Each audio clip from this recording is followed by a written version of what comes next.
यहां पर समता प्राप्त कराने की बात की गई है, समानता का अधिकार है।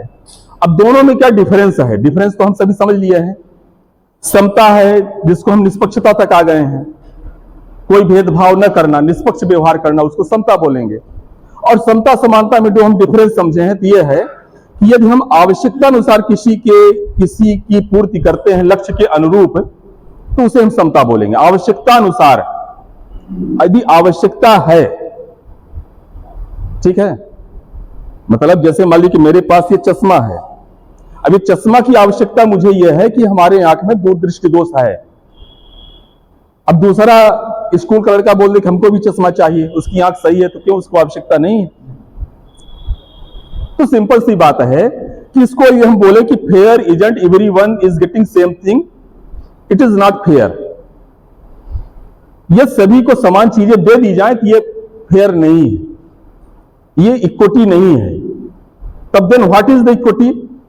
Equity is everyone is getting the thing what they need in order to be successful.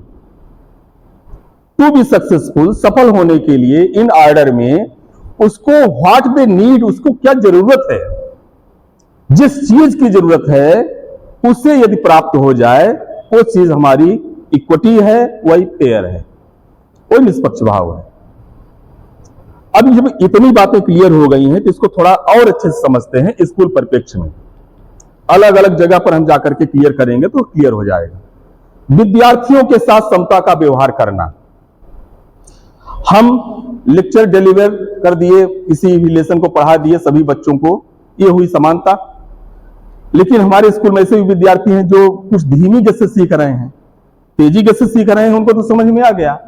अब धीमी गति से जो सीख रहा है उसके लिए अलग मेथोडोलॉजी का यूज करना, रिमीडियल क्लासेस लेना, एक्स्ट्रा क्लास चलाना, यदि हम ऐसा करते हैं तो ये समता है। उसकी आवश्यकता यह है कि हमको सर जी अलग से समझा दें हमारी भाषा में। मान लीजिए कि स्टैंडर्ड लैंग्वेज का हम यूज करते हैं, यदि उसको ये भाषा समझ में नहीं है, मातृभाषा का प्रयोग कर दें, ये समता है। उसके लिए, उसकी समझ के लिए, उसकी समझ के लिए, उसकी आवश्यकता के अनुसार अपनी शैली को हम परिवर्तित कर लें, जिस भाषा में समझे हम नीचे जमीन में बैठ करके उसको आराम से समझा दें, ये समता है। ये तो उसमें हेजिटेशन है, तनाव है, डिप्रेशन में है, उसको हम आगे बैठा करके उसकी पीठ थपथपा करके उसके नाम को पुकार करके आई कांटेक्ट करते हुए उसको बात बताते हैं, ये समता है। आधी पढ़ाई तो यही समाप्त हो गई उसकी। उसको लग रहा है कि गुरुजी हमको मानते ही नहीं है, इसलिए कि मैं पढ़ने में अच्छा नहीं हूं, हमसे स्नेह प्रेम उनका नहीं है। क्लास के बच्चे भी जो खिल्ली उड़ा रहे हैं। तो पढ़ाने से पहले तो जरूरी यह है कि अपना प्रेम भाव प्रदान करना उसे,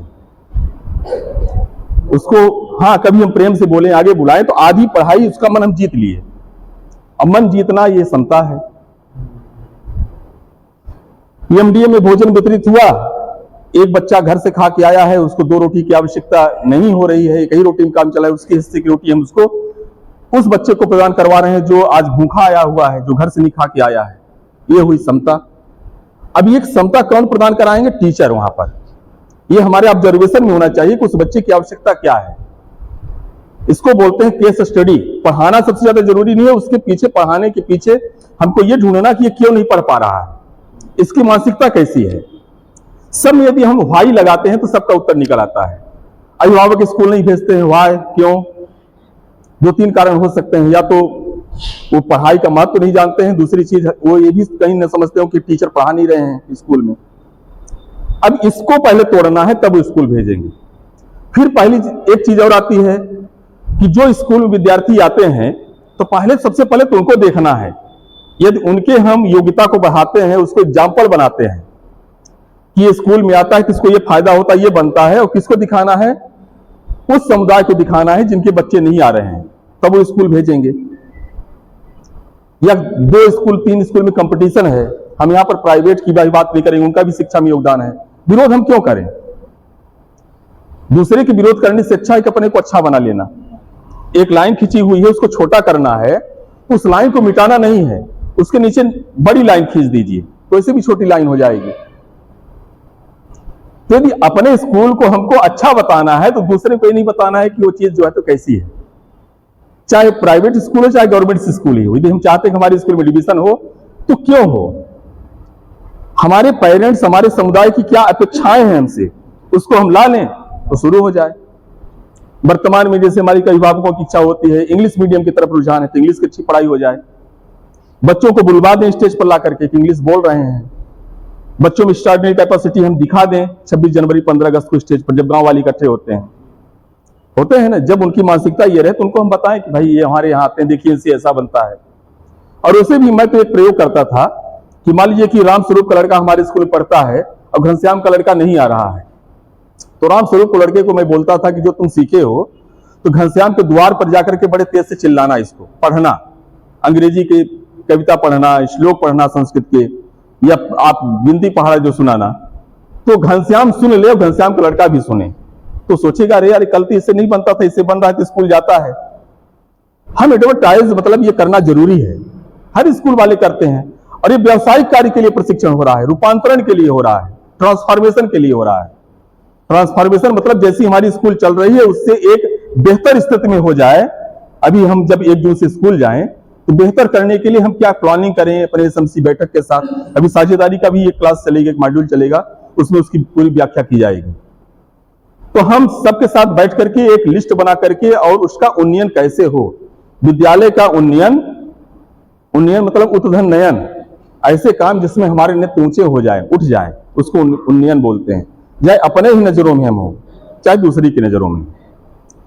तो यदि स्कूल में समता आ जाए, अभिभावकों की तरफ समता आ जाए, उनके नजरिए में समता आ जाए, मतलब भेदभाव करना बंद कर दें। यूनिफॉर्म जो स्कूल में दिया जाता है समानता तो है, लेकिन उसमें समता भी है। समता को 2 तरह से हम समझेंगे तो क्लियर होगा। समता लाने से एक भी, या तो कोई भी विद्यार्थी अपने में हीन भावना महसूस न करे, यदि ऐसा भी हम एटमॉस्फेयर बना लिए तो भी एक समता है। अब देखिए, जब यूनिफॉर्म हम समान रूप से स्कूल में दे दिए, उसमें 2 चीजें होती हैं। एक तो ये भी होता है कि एक धनी परिवार का जो लड़का पढ़ रहा है, तो यदि हम यूनिफॉर्म ले गए तो रोज नए नए कपड़े चमकीले पहन करके आएगा। तो एक गरीब वाला लड़का जो है सोचेगा हमारे भी पापा ऐसे होते तो हम भी ऐसे भड़कीले और अच्छे कपड़े, महंगे कोट पहन करके आते। और जब सबके पास एक ही कलर है, एक ही कपड़े हैं, तो सब लोग समान ढंग से पहन करके आ रहे हैं, ये भेदभाव समाप्त हो गया। समता में उसको भी देखना है कि जो बच्चा सबसे अच्छा पढ़ रहा है, उत्कृष्ट कोटि क्या है, उसकी अभिरुचि को, उसके इंटरेस्ट को देखते हुए भी उसको अच्छा पढ़ाना, वो भी समता है।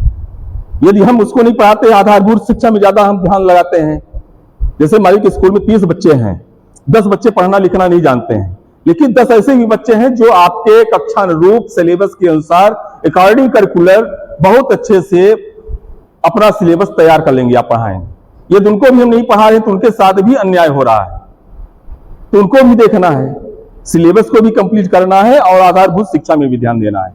सब में जब हम समन्वय बनाएंगे, सबको नीड के अनुसार काम करेंगे, तब यह समता हमारी पूरी होगी। गीता के अध्याय 6 में 32वें श्लोक में भगवान श्री कृष्ण अर्जुन को उपदेश देते हैं। लीडरशिप की जो पहला ग्रंथ है तो गीता है, तनाव से मुक्ति पाने का, जीवन जीने का ढंग, एक उत्साह का। देखिए, इतने परेशान थे पांडव, और जब पहले तो यह था श्री कृष्ण भगवान का कि लड़ाई ना हो, कितना उसके लिए प्रयास किए। अपना विराट स्वरूप 3 ही बार दिखाए, एक अपनी माता को दिखाए थे, एक बार फिर दुर्योधन को दिखाए, हाँ दुर्योधन बाद मुझे, मैं ये हूं देख लो, और तीसरी बार फिर युद्ध भूमि में अर्जुन को दिखाते हैं। अर्जुन को तब दिखाते हैं, अर्जुन जब पहुंचते हैं और अपने गांडियों को रख देते हैं कि हे केशव मुझसे युद्ध नहीं होगा, तो सोचे पूरा काम ही बिगड़ गया, मेन तो यही है, इसी के साथ में मैं हूं और मैं तो अस्त्र उठाऊंगा ही नहीं, और ये भी अपना रख दिया, अब कैसे मैं जीतूंगा। तब अर्जुन को जो उपदेश देते हैं वो डिप्रेशन से बाहर निकलने का था। जैसे हमारे मन में भी है ना कि स्कूल में यार इतनी समस्याएं, कैसे मैं निजात पाऊं, कैसे बाहर निकलूं, कैसे सब बातें हों, तो वहां भी समता समझाते हैं। युद्ध भूमि में कुरुक्षेत्र में वो बोलते हैं भगवान श्री कृष्ण, आत्मोपमेन सर्वत्र समम पश्यत यो अर्जुन, दुखम वा यदि वा सुखम, दुख हो अथवा सुख हो, स योगी परमो मतः। तो परम योगी को बताने के लिए मेरे अनुसार, हे अर्जुन सुनो, मेरे मत के अनुसार स योगी, योगी वही है कौन है योगी? आत्मोपमेन सर्वत्र समम, समम माने समता, ठीक है ना। आत्मोपमेन बोलिए एक स्वर में सभी, ऐसे हाथ उठाइए उधर।